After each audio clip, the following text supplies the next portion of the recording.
Hello everyone. 23ನೇ ಪ್ರಶ್ನೆಯನ್ನ ಗಮನಿಸಿ. ಚಿತ್ರದಲ್ಲಿ ಸೀಕ್ಯಾಂಟ್ ಬಿ ಮತ್ತು ಕಾಟ್ ಎ ಗಳ ಬೆಲೆಯನ್ನ ಕಂಡುಹಿಡಿಯಿರಿ.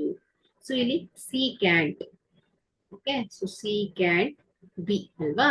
ಸೊ ಇಲ್ಲಿ ಸೀಕ್ಯಾಂಟ್ ಏನ್ ಹೇಳತ್ತೆ ಮಕ್ಕಳೇ? ವಿಕರ್ಣ ಡಿವೈಡೆಡ್ ಬೈ ಪಾರ್ಶ್ವಬಾಹು ಅಲ್ವಾ.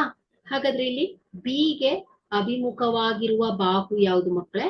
ಎ ಸಿ ಆಗತ್ತೆ. ಪಾರ್ಶ್ವಬಾಹು B C, okay. B A ಅಥವಾ ಎ ಬಿ ಏನ್ ಹೇಳಿ? ಎ ಬಿ ಬಾಹು ವಿಕರ್ಣ. ಸೊ ಇಲ್ಲಿ ಸೀಕ್ಯಾಂಟ್ ಬಿ, ಹಾಗಾದ್ರೆ ಇಲ್ಲಿ ಸೀಕ್ಯಾಂಟ್ ಏನ್ ಹೇಳಿ? ವಿಕರ್ಣ ಎ ಬಿ ಡಿವೈಡೆಡ್ ಬೈ ಪಾರ್ಶ್ವಬಾಹು B C. So divided by B C.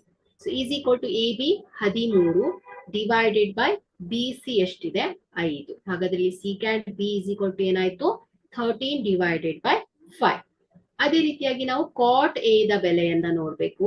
So ಇಲ್ಲಿ ಕಾಟ್ ಏನ್ ಹೇಳತ್ತೆ ಮಕ್ಕಳೇ? ಪಾರ್ಶ್ವಬಾಹು ಡಿವೈಡೆಡ್ ಬೈ ಅಭಿಮುಖ ಬಾಹು ಅಲ್ವಾ. ಸೊ ಹಾಗಾದ್ರೆ ಇಲ್ಲಿ ಎ ಗೆ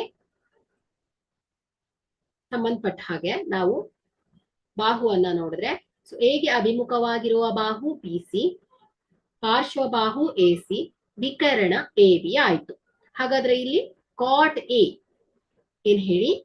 ಪಾರ್ಶ್ವಬಾಹು ಎ ಸಿ ಡಿವೈಡೆಡ್ ಬೈ ಅಭಿಮುಖ ಬಾಹು ಬಿ ಸಿ.